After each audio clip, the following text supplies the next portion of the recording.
ಎಲ್ಲ ಕಡೆ ಶತ್ರುಗಳಿರ್ತಾರೆ. ಈ ಕೆಲಸದಲ್ಲಾಗಿರ್ಬೋದು, ಅಥವಾ ನೀವು ಯಾವ್ದಾರು ಒಂದು ಹೊರಗಡೆ ಹೋಗ್ತಾ ಇದ್ರೆ ಹೊರಗಡೆ ಪ್ರತಿಯೊಂದು ಕೂಡ ಶತ್ರುಗಳು ಇದ್ದೇ ಇರ್ತಾರೆ. ಆ ಶತ್ರುಗಳು ನಿಮಗೆ ಕೊಡುವಂಥ ಟಾರ್ಚರು, ತೊಂದರೆ ಕೊಡುವಂಥದ್ದು ಭಯ ಹುಟ್ಟಿಸುತ್ತೆ. ಆ ಶತ್ರುಗಳಿಂದ ತಪ್ಪಿಸ್ಕೋಬೇಕು ಅಂತಂದರೆ, ಆ ಶತ್ರುಗಳ ಒಂದು ಭಯ ನಿವಾರಣೆ ಆಗಬೇಕು ಅಂತಂದರೆ ಏನು ಮಾಡಬೇಕು ಅನ್ನೋದನ್ನು ನಾವು ತಿಳ್ಕೊಳ್ಳೋಣ. ಆ ಶತ್ರುಗಳು ಕೊಡುವಂತಹ ಒಂದು ಟಾರ್ಚರು ಅಥವಾ ತಡಿಬೇಕು, ನಿವಾರಣೆ ಆಗಬೇಕು, ಭಯ ಆಗ್ತದೆ ನಿವಾರಣೆ ಆಗಬೇಕು ಅಂತ ಈ ತಂತ್ರವನ್ನು ಮಾಡಿಕೊಳ್ಳಿ. ಶತ್ರುಗಳು ಯಾವ ರೀತಿ ನಿರ್ನಾಮ ಆಗ್ತಾರೆ ಅನ್ನೋದನ್ನು ನೀವೇ ನೋಡಿರುತ್ತೆ.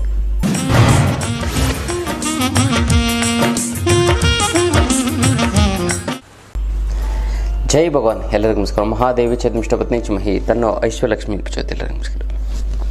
ಇವತ್ತಿನ ವಿಶೇಷ ಸಂಚಿಕೆಯಲ್ಲಿ ಅನೇಕ ವಿಚಾರಗಳನ್ನು ನಾವು ತಿಳ್ಕೊಳ್ಳೋಣ. ಮೊದಲನೇದಾಗಿ ಮುದ್ರೆಗಳು. ಯಾವ ಒಂದು ಮುದ್ರೆ ಮಾಡಿದ್ರೆ ಏನು ಅನುಕೂಲ ಆಗುತ್ತೆ ಅಂತ ನಾವು ನೋಡೋದಾಯ್ತಂದರೆ, ಆರ್ಥರೈಟಿಸು ಅಂತಂದರೆ ಆರ್ಥರೈಟಿಸು ಮತ್ತು ಸಂಧಿವಾತ ಅಂತ ಹೇಳ್ತಾರೆ. ಮೂಳೆಯ ಗಿಣ್ಣುಗಳಲ್ಲಿ ನೋವಾಗುವಂಥದ್ದು ಅಂತ, ಮೂಳೆಗಳ ನೋವಾಗುವಂಥದ್ದು, ಮತ್ತು ಕೈ ಮಡಿಸಿದ್ರೆ, ಕಾಲು ಮಡಿಸಿದ್ರೆ ಮಂಡಿ ನೋವು, ಕೈ ಕಾಲು ನೋವು, ಇದೆಲ್ಲ ನೋವಾಗುತ್ತೆ.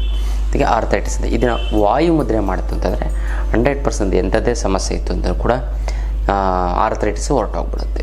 ಏನಂತಂದರೆ ಹೆಬ್ಬೆರಳು ಪ್ಲಸ್ ಮಧ್ಯದ ಬೆರಳು, ಗೊತ್ತಲ್ಲ, ಹೆಬ್ಬೆರಳು ಪ್ಲಸ್ ತೋರ್ಬೆರಳನ್ನು ಸಂಪೂರ್ಣವಾಗಿ ಮಾಡಿಸ್ಬೇಕು. ಮಿಕ್ಕ 3 ಬೆರಳು ನೇರವಾಗಿರುವಂತೆ ಎಚ್ಚರ ವಹಿಸುತ್ತೆ. ಕಿರುಬೆರಳು, ಉಂಗುರದ ಬೆರಳು ಮತ್ತು ಮಧ್ಯದ ಬೆರಳು 3 ನೇರವಾಗಿರುವಂತೆ ಎಚ್ಚರ ವಹಿಸ್ತು ಅಂತಂದರೆ ವಾಯು ಮುದ್ರೆ ಮಾಡ್ದಂಗೆ. ಈ ವಾಯು ಮುದ್ರೆ 20 ನಿಮಿಷಗಳ ಕಾಲ ಮಾಡಿದ್ರೆ ಆರ್ಥರೈಟಿಸು, ರಮತ ಆರ್ಥರೈಟಿಸು ನಿವಾರಣೆ ಆಗಿಬಿಡುತ್ತೆ ಅಲ್ಲ. ಇದು ವಿಶೇಷವಾದಂಥ ಒಂದು ಮುದ್ರೆಯ ವಿಚಾರ. ಇನ್ನು ಭಾಳಷ್ಟು ಜನ ಏನು ಮಾಡ್ತಾ ಇರ್ತಾರೆ ಅಂದರೆ ನಿಮ್ಮ ಮಾತನ್ನು ನಿಮ್ಮ ಮಕ್ಕಳಾಗಲಿ ಅಥವಾ ನಿಮ್ಮ ತಂದೆ ತಾಯಿ ಅಥವಾ ನಿಮ್ಮ ಫ್ರೆಂಡ್ಸು, ಕೊಲೀಗ್ಸು, ನೀವು ಏನೊಂದು ಒಳ್ಳೆ ವಿಚಾರ ಹೇಳಿದ್ರು ಕೇಳಲ್ಲ. ಅದ್ಯಾಕೆ ಹಂಗೆ, ಇದ್ಯಾಕೆ ಹಂಗೆ ಅಂತ ಪ್ರಶ್ನೆ ಮಾಡ್ತಾರೆ. ಅದಕ್ಕೆ ನೀವೇನು ಮಾಡಬೇಕು ಅಂತಂದ್ರೆ, ನೀವು ಒಪ್ಕೋಬೇಕು ಅಂತಂದರೆ ಒಂದು ಚೆನ್ನಾಗಿ ಕನ್ವಿನ್ಸ್ ಮಾಡಬೇಕು. ಇದೆಲ್ಲ ಇದು ಈ ರೀತಿ, ಇದು ಹಿಂಗೆ, ಇದು ರೀತಿ ಮಾಡಿದ್ರೆ ಅದಕ್ಕೋಸ್ಕರ ನಾವು ಈ ಥರ ಮಾಡ್ತಾರೆ, ಈ ರೀತಿ ಮಾಡಿದ್ರೆ ಹಿಂಗಾಗುತ್ತೆ, ಆ ರೀತಿ ಮಾಡಿದ್ರೆ ಹಂಗಾಗುತ್ತೆ, ಅದಕ್ಕೋಸ್ಕರ ನಾವು ಹಿಂಗೆ ಮಾಡಬೇಕು, ಅದು ಹಿಂಗೆ ಒಳ್ಳೆಯದಾಗುತ್ತೆ, ಅದು ಹಂಗೆ ಹಿಂಗೆ ಅಂತೆಲ್ಲ ಎಲ್ಲಿ ಚೆನ್ನಾಗಿ ಒಳ್ಳೆ ಗಿಣಿಗೇಳ್ದಂಗೆ ಹೇಳಬೇಕು. ಅವಾಗ ಅವರು ಒಪ್ಕೋತಾರೆ. ಸುಮ್ಮನೆ ನಾನು ಇದು ಮಾಡಬೇಕು ಅಂತಂದರೆ ಯಾರೂ ಒಪ್ಕೊಳ್ಳಲ್ಲ. ಗೊತ್ತಲ್ಲ, ಇವಾಗ ಎಕ್ಸಾಂಪಲ್ ಏನೋ ಒಂದು ಬಿಸ್ನೆಸ್ ಮಾಡ್ತೀನಿ ಅಂತ ಹೇಳ್ತೀನಿ. ಈ ಬಿಸ್ನೆಸ್ ಮಾಡಿದ್ರೆ ಬಿಡು ಲಾಸ್ ಆಗುತ್ತೆ. ಫಸ್ಟ್ ಆಫ್ ಆಲ್ ಇವ್ರಿಗೆ ಯಾರೋ ಒಬ್ರು ನಿಮ್ಗೆ ಬೇಕಾದವ್ರಿಗೆ ಕೇಳ್ತಿರಲ್ವಾ, ಅವ್ರಿಗೇನು ಎಕ್ಸ್ಪೀರಿಯನ್ಸ್ ಇರಲ್ಲ, ಏನಿರಲ್ಲ. ಅಥವಾ ನಿಮ್ಮ ಅಣ್ಣನ ಕೇಳ್ತಾರೆ, ನಿಮ್ಮ ಅಕ್ಕನ ಕೇಳ್ತಾರೆ, ನೀನು ಬಿಸ್ನೆಸ್ ಮಾಡೋದು ಅಷ್ಟೇ ಬಿಡು ಮುಗಿದೋಯ್ತು ಕತೆ ಅಂತ ನೀವು ಹೇಳಬೇಕು. ಇಲ್ಲ, ಈ ರೀತಿ ಮಾಡಿದ್ರೆ ಈ ರೀತಿ ಪ್ರಾಫಿಟ್ ಇದೆ, ಇದು ನಂಗೆ ಅನುಭವ ಇದೆ, ನಾನು ಬೇರೆಯವ್ರನ್ನ ನೋಡಿದ್ದೀನಿ, ನನ್ನ ಗೈಡ್ ಮಾಡ್ತಾರೆ, ನಾನು ಈ ರೀತಿ ಮಾಡ್ಕೋತೀನಿ ನಾನು ಅಂತ ಹೇಳು. ಅವ್ರು ನಾನು ಹೆಂಗೋ ಮಾಡ್ಕೋತೀನಿ ಬಿಡು ಅಂದರೆ ಮುಗಿದೋಯ್ತು, ಬೇಡ ಅಂದ್ಬಿಡ್ತಾರೆ. ಅದಕ್ಕೆ ಕನ್ವಿನ್ಸ್ ಮಾಡಬೇಕು, ಇಲ್ವಾ ಕನ್ಫ್ಯೂಸ್ ಮಾಡಬೇಕು. ಅದಲ್ಲ ನೋಡಿದೆ, ಬೇರೆಯವರು ಇದ್ದಕ್ಕಿದ್ದಂಗೆ 50,000 ಹಾಕಿ 5 ಲಕ್ಷ ಬಂಡವಾಳ ಹೆಂಗೆ ಓದಿದಲ್ಲ. ಅವರು ಈ ರೀತಿ ಮಾಡಿದ್ರೆ ಹಿಂಗಾಗುತ್ತೆ. ಈ ರೀತಿ ಬಂಡವಾಳ ಹಾಕೋದು 10 ಲಕ್ಷ ಹಾಕಿದ್ರು 50 ಲಕ್ಷ ರೂಪಾಯಿ ಸಂಪಾದನೆ ಮಾಡಿಬಿಟ್ರು.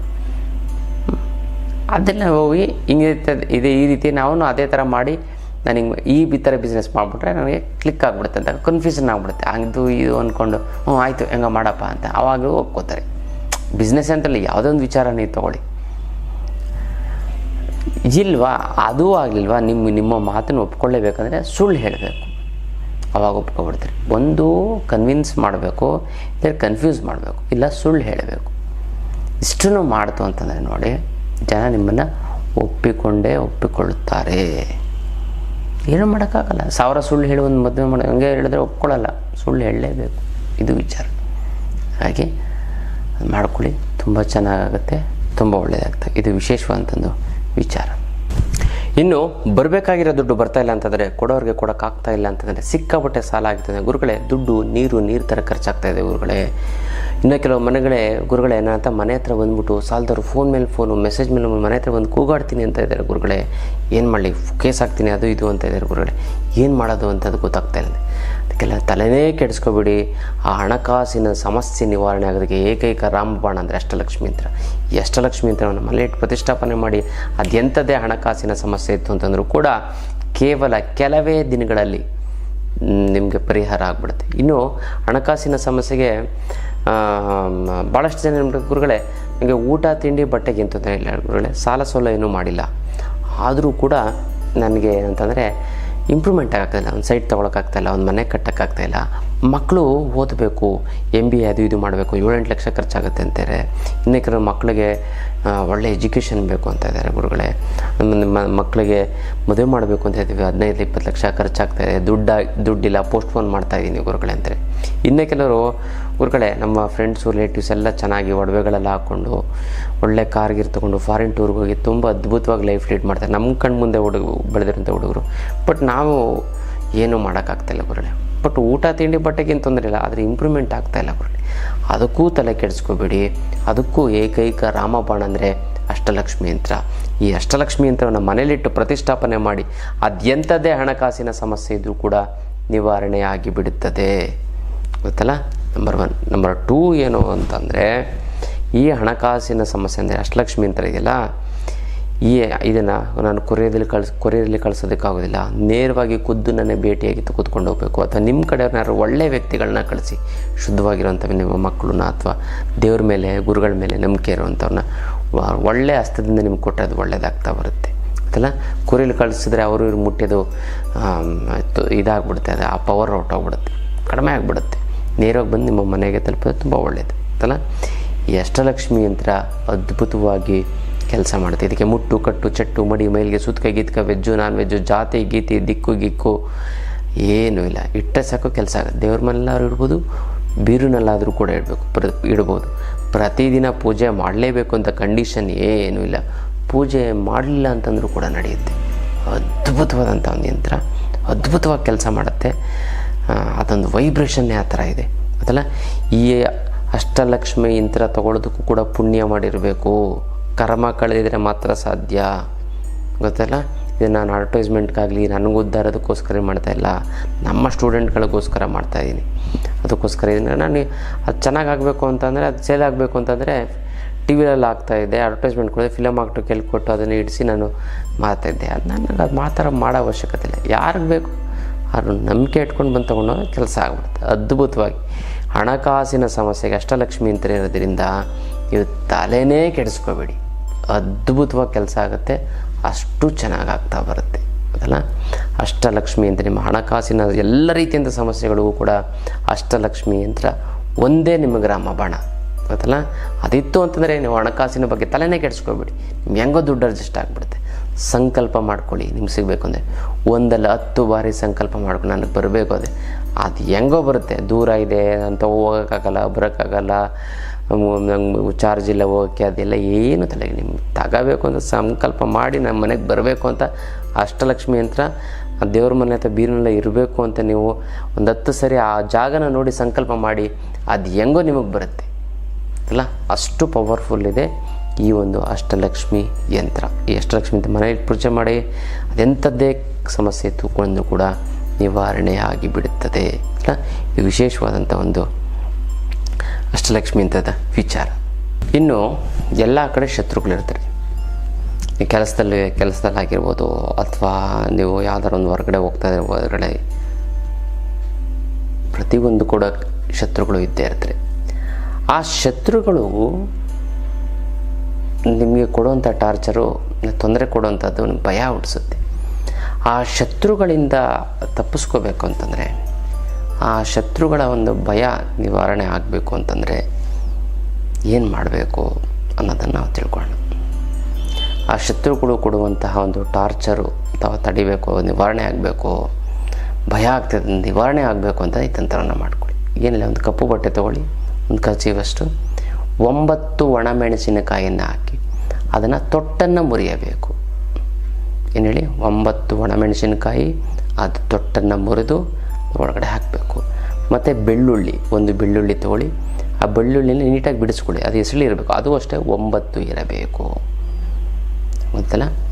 ಇದ್ರ ಜೊತೆಗೆ ನೀವೇನು ಮಾಡಬೇಕು ಅಂತಂದರೆ ಬಿಳಿ ಸಾಸಿವೆ, ಕಪ್ಪಲ್ಲ ಬಿಳಿ ಸಾಸಿವೆ ಎಲ್ಲವನ್ನು ಕೂಡ ನೀವೇನು ಮಾಡಬೇಕು ಅಂದರೆ ಇದನ್ನು ಕಟ್ಟಬೇಕು, ನೀಟಾಗಿ ಕಟ್ಟಿ ಅದನ್ನು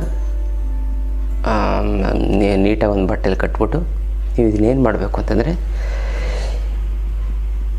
ಈ ಅದನ್ನು ತೆಗೆದುಕೊಂಡೋಗಿ ನೀವು ಒಂದು ಯಾವ್ದಾದ್ರು ಮರದ ಕೆಳಗಡೆನೋ ಅಥವಾ ಎಲ್ಲ ಕೆಳಗಡೆ ಹೋಗಿ ಅದನ್ನು ಕೆಳಗಡೆ ಇಡಬೇಕು. ಮತ್ತು ಬಯಲಿನ ಪ್ರದೇಶ ಅಂತಂದರೆ ಯಾರು ಓಡಾಡದೇ ಇದ್ದರೆ ಒಳ್ಳೆಯದು. ನಿರ್ಜನವಾದಂಥ ಪ್ರದೇಶದಲ್ಲಿ ತಗೊಂಡೋಗಿ ಕಟ್ಟಿ ಹಿಡಿ. ಅದರ ಮೇಲೆ ಕೊಬ್ಬರಿ ಎಣ್ಣೆಯನ್ನು ಸುರಿಯಬೇಕು. ಒಂದು ಚಿಕ್ಕ ಬಟ್ಲಷ್ಟು ತೆಗೆದುಕೊಂಡೋಗಿ ಕೊಬ್ಬರಿ ಎಣ್ಣೆನ ಅದ್ರ ಮೇಲೆ ಸುರಿರಿ. ಸಂಕಲ್ಪ ಮಾಡಿಕೊಂಡು ಈ ಶತ್ರುಗಳು ನನಗೆ ಯಾವುದೇ ರೀತಿ ತೊಂದರೆ ಮಾಡಬಾರ್ದು ಅಂತ ಅಂದ್ಬಿಟ್ಟು ಒಂದು ಸೈಜ್ ಗಲ್ಲನ್ನು ತೆಗೆದುಕೊಂಡು ಅದ್ರ ಮೇಲೆ ಹಾಕಬೇಕು. ಹೇಳಿ, ಆ ಸೈಜ್ ಗಲ್ಲನ್ನು ಅದನ್ನು ತೆಗೆದುಕೊಂಡು ಅದ್ರ ಮೇಲೆ ಹಾಕ್ತು ಅಂತಂದರೆ ಶತ್ರುಗಳು ಟಾರ್ಚರ್ ಮಾಡ್ತೀವಿ ಇಮ್ಮಿಡಿಯೇಟಾಗಿ ಆಶ್ಚರ್ಯಕರ ರೀತಿಯಲ್ಲಿ ನಿಲ್ಲಿಸ್ಬಿಡ್ತಾರೆ. ಒಂದು ಸ್ಟೇ ಆರ್ಡ್ರ್ ಕೊಟ್ಟಂಗೆ ಟಕ್ ಅಂತದ್ದು ಏನೇ ಕೆಲಸ ಆಗಿ ನಿಲ್ಲಿಸ್ಬಿಡ್ತಾರೆ. ಅವರು ಎಷ್ಟೇ ತೊಂದರೆ ಆಗ್ತಾಯಿತ್ತು ನಿಲ್ಲಿಸ್ಬಿಡ್ತಾರೆ. ಇದನ್ನು ಯಾವ ದಿನ ಬೇಕಾದ್ರೂ ಮಾಡ್ಬೋದು, ಶನಿವಾರ ಮಾಡೋದು ತುಂಬ ಒಳ್ಳೆಯದು. ಹಾಗಾಗಿ ಶತ್ರುಗಳನ್ನು ನಿವಾರಣೆ ಮಾಡಬೇಕಂತಂದರೆ ಏನಿಲ್ಲ, ಒಂದು ಕಪ್ಪು ಬಟ್ಟೆಯಲ್ಲಿ ನೀವು 9 ಒಣಮೆಣಸಿನ್ಕಾಯಿ ತೊಟ್ಟು ಮುಳ್ತಿರುವಂಥದ್ದು ಮತ್ತು 9 ಬೆಳ್ಳುಳ್ಳಿ ಎಸಳುಗಳು ಅದನ್ನು ಹಾಕಬೇಕು.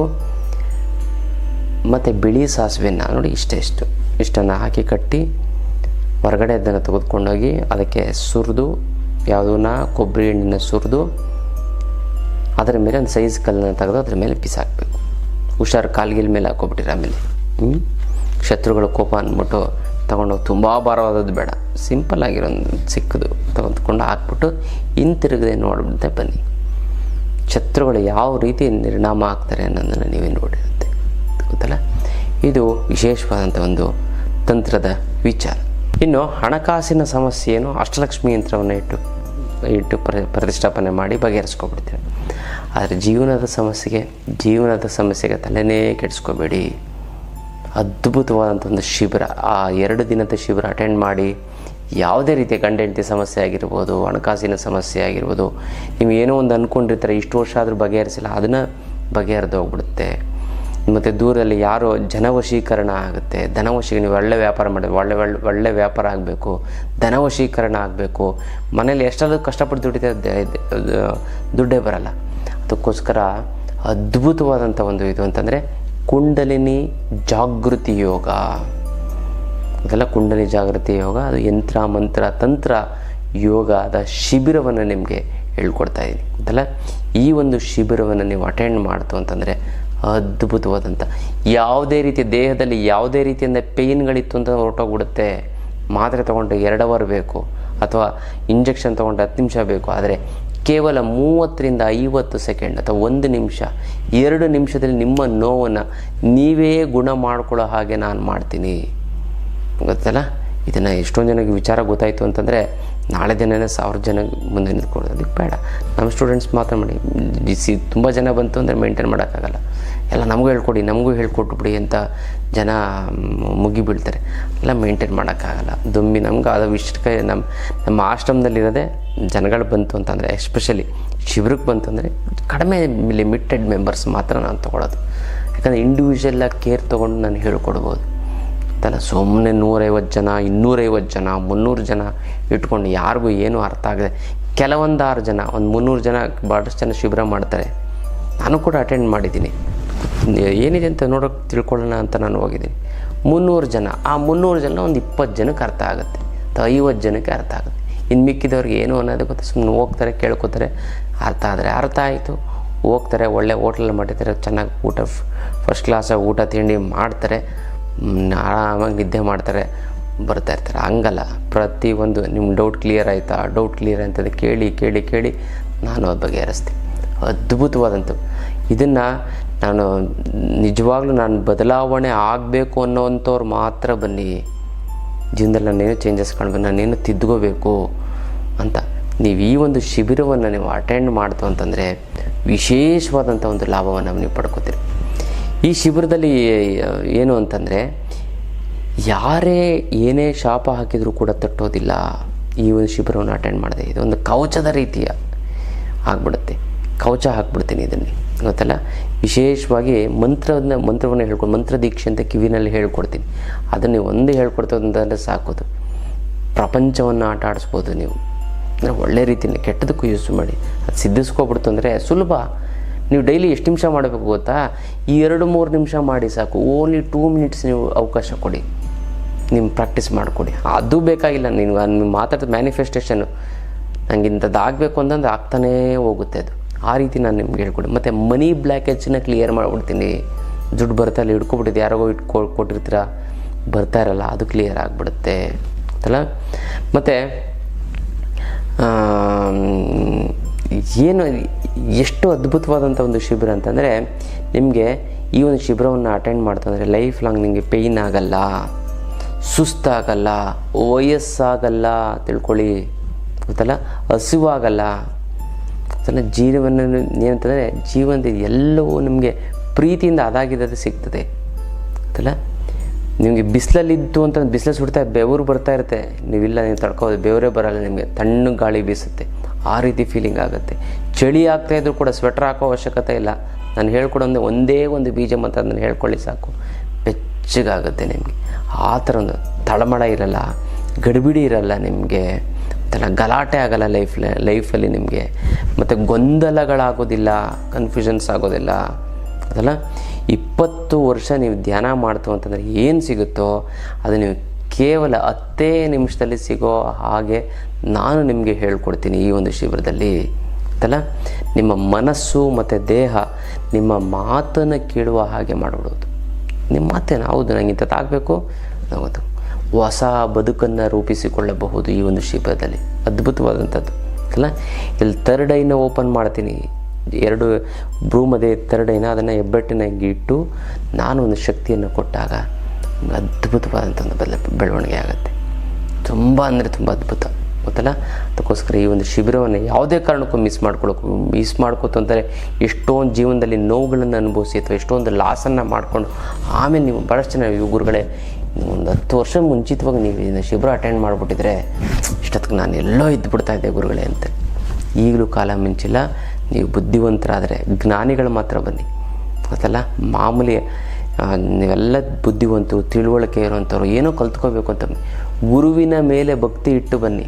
ಗುರುವಿನ ನನ್ನಲ್ಲಿರುವಂಥ ಒಂದು ಪರಮಾತ್ಮ, ನನ್ನಲ್ಲಿರುವಂಥ ಜ್ಞಾನ, ಆ ಒಂದು ಜ್ಞಾನದ ಮೇಲೆ ನೀವು ಭಕ್ತಿ ಶ್ರದ್ಧೆಯಿಂದ ಇಟ್ಟು ಬನ್ನಿ. ಅಯ್ಯೋ ಏನು ಗೊತ್ತಾ, 100 ಸಾವಿರಕ್ಕೆ ಲಕ್ಷಕ್ಕೆ ಒಬ್ಬ ಹಂಗೆ ಅರ್ಥ ಆಗಲ್ಲ, ಅದು ಬಿಟ್ಟು ಇನ್ನೆಲ್ಲರಿಗೂ ಅರ್ಥ ಆಗುತ್ತೆ ಗೊತ್ತಲ್ಲ.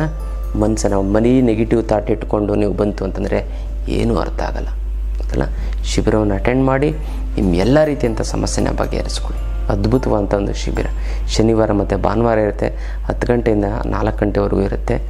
ಮುಂಚಿತವಾಗಿ ಯಾರೋ ಬೇಗ ಬಂತು ಅಂತಂದರೆ ನಾವು ಇಮಿಡಿಯೇಟಾಗಿ ನಾವು ನೆಕ್ಸ್ಟ್ ಯಾವ ಶನಿವಾರ ಭಾನುವಾರ ಇದೆ ಅದನ್ನೇ ಮಾಡಿಬಿಡ್ತೀವಿ.